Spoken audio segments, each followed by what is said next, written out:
every kind, positive, happy, productive thing you do for a child or any family member is a drop in this bucket of awesome. So the goal is to fill up that bucket by the time that they leave home so that they know how loved and admired and appreciated they are. That was a snippet from my conversation with Rebecca Friedrichsen on deliberate parenting. She encouraged moms to fill their children's buckets with drops of awesome. As she said it, drops of awesome.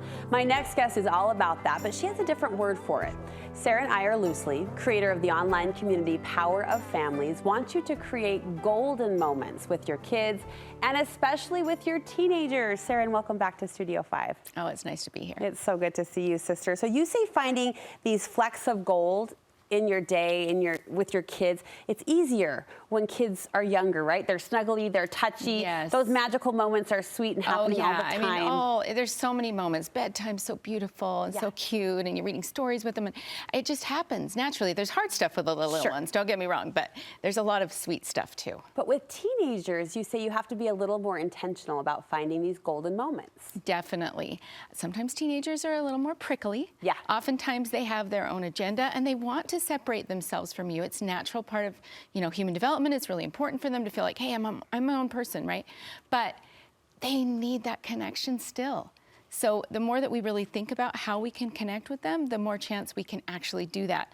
And we want to build, I love that little clip you showed. Yeah. We want to build those connections, especially before they leave home. That relationship needs to be really solid. You say to do so, it does require a step outside of our comfort zone sometimes. It definitely does, because sometimes the things that they love are not the things we naturally love.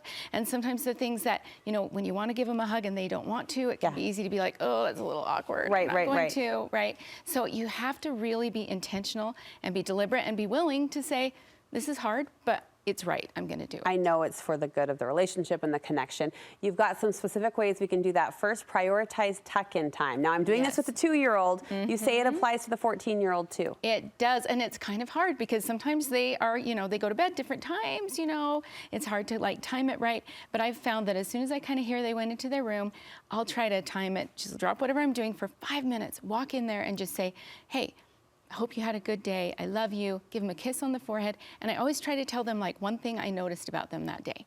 And it can be really small, like, hey, I saw that you were so frustrated doing your homework, but you powered through. You got it done. So proud of you. I just think you're an awesome hard worker. Yeah, to say it out loud. And just to take that time to look for that throughout the day. I remember my dad, Saren, once. I must have been 16 or 17 in the throes of independent teenagehood. I remember him saying, Brookie, can you make sure and say goodnight to us? I guess I was just slinking down to my, turning off the lights and head hitting the pillow. But I remember that call out, like, can you make it a habit? I'll try, and will you try? And that stands out to me, and it meant something to me. It mattered. Yeah, the fact that you want that little connection. And even sometimes I walk in and they're already asleep, but I still give them a kiss on the forehead, just tuck them in a little bit. It just gives you a connection moment. You're encouraging moms to show excitement and respect. Yes. So your kids are going to be, they're interested in things you're not necessarily interested in.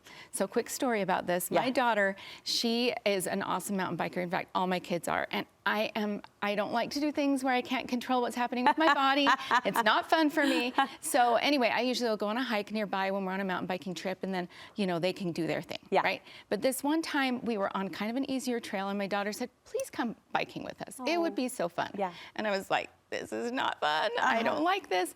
But I love that she just could be my teacher. She was like, here, I'll show you how to get over the roots. I'll show you how to go over the rocks. Don't get off your bike every time. It's going to be okay. And she coached me through that. And having your kids be able to be your teacher and show something that they're excited about, and you go ahead and say, I'm going to put myself out there. That is so meaningful to our kids. In the final minute we have together, I love this final encouragement, this final suggestion. Talk less, Mom, and touch more. Yes. It is so easy to want to give. I mean, we have so many good ideas, so much good advice, right? But I've found that if I will my kids are really upset or whatever, I'll walk in their room, not say anything, but put my arm around them and just hug them and hold them close. Sometimes they're prickly, but they'll soften after a second. And then sometimes they'll open up and talk.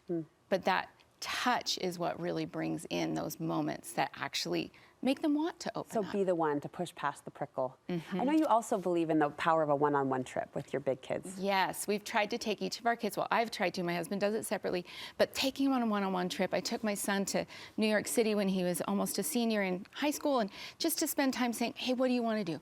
You plan the agenda, we're going to do this, it's going to be awesome. And to have that time on an airplane or in a car, to have that time doing cool activities together, you have those touch point memories that you can go back to all the time and be like, hey, remember when we were doing such and such? And that just gives you that, foundation that you can keep building on, especially as they move away from home. Be intentional about those golden moments, and the dividends will pay off. Thank you, Saren, for these suggestions. Where can we read more from you? Come to poweroffamilies.com. We've got all kinds of great stuff. There's an article about this that goes into more depth. There's all kinds of things for parents of all ages and stages. So come join us at poweroffamilies.com. It's such a great resource. Be sure to follow along and bookmark, and we'll link you from our website too. Thanks again.